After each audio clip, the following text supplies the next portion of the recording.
At some point, we will wake up to this reality.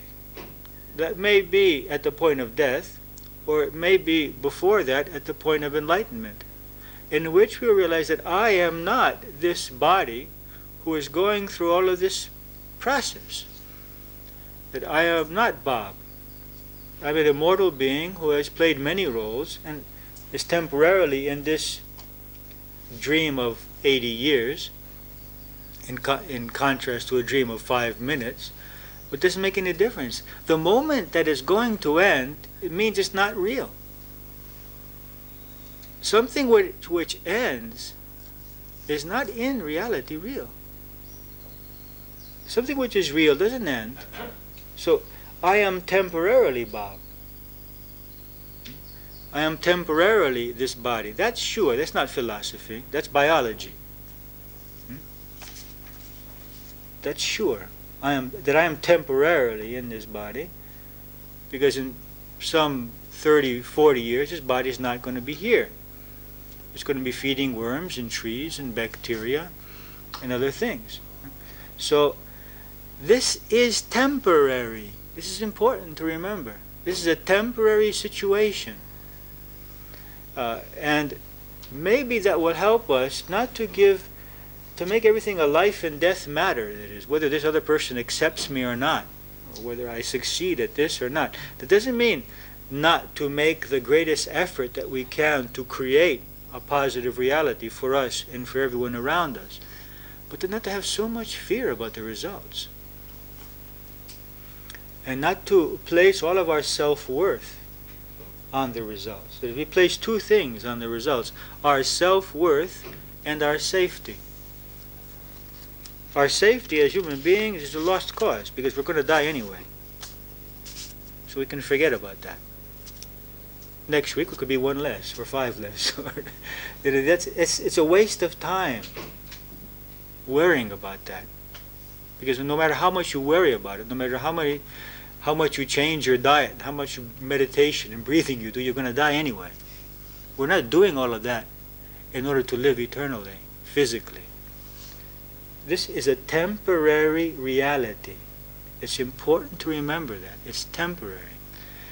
Because that helps us to remember what is worthwhile doing and what is not worthwhile doing. It's not worthwhile accumulating money, objects, fame. It is worthwhile cultivating that which I'm going to take with me. My character, my mind, my tendencies. Leaving, I will take that with me. And so it's worth cultivating that, and it's worth using every human relationship, well, human, also relations with plants and animals, whatever relationships we have, all of those relationships in order to develop our character and to develop love, so that we can develop a sense of unity with every person. And the more negative, the better. Because then, really, we're moving on.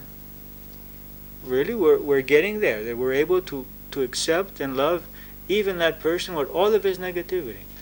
Again, I'm not trying to create guilt, because I'm not there yet. And I have to feel guilty myself to be able to, that we're not there yet.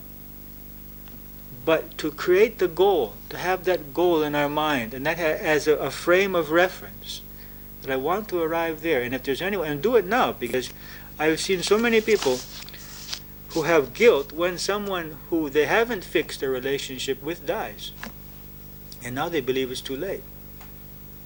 It can be done after death through meditation and internal processes to fix your relationship with someone who's left.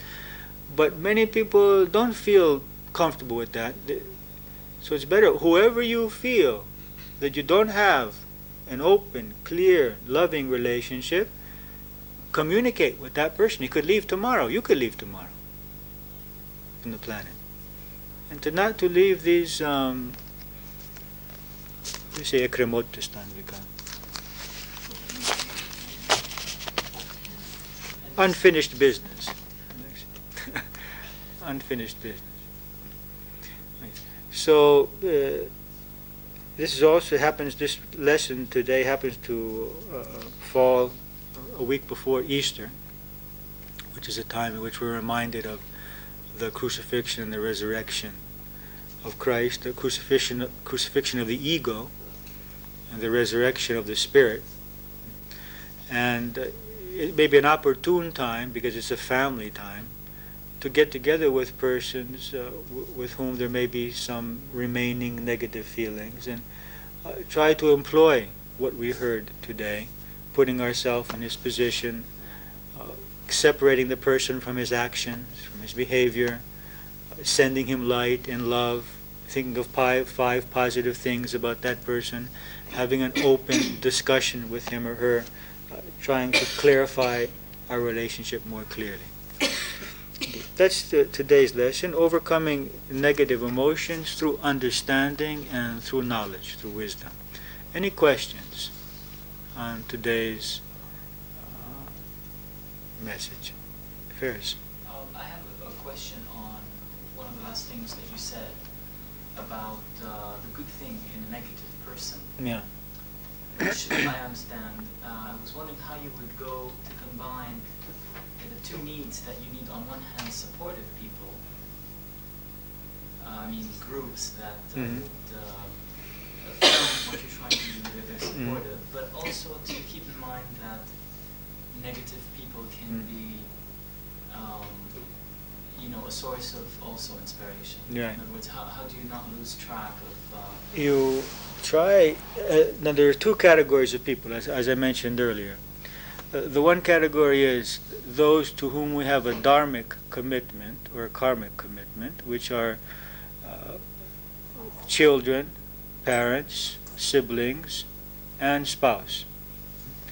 So in these cases, if they're negative, we don't have much choice. We can't leave them.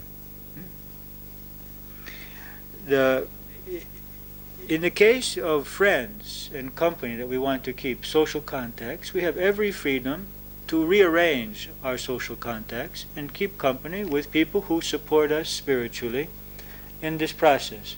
And also we have every right to participate in growth groups, spiritual groups, psychology groups of every nature, and so that we find that support in those groups. Those groups are like the school, or rather as we have here, the tutors, or the frontisterio, and the life itself is the lesson. So we go to those groups in order to take our strength and our clarity, but the real lessons are in relationship with those persons. We don't need to seek out company of negative persons. There's no need to do that. If we have the need to have contact with negativity, it will be given to us. So it's not something we can seek out positive persons and positive relationships. But when that negativity comes, let's not fear it, let's not reject it, let's not condemn it. Let's try to see what we have to learn from that. So we have every right to seek out positive relationships, with the exception of the category of dharmic relationships, which I said, which is given to us from life. From there on in, you don't need to keep company with negative persons in order to grow.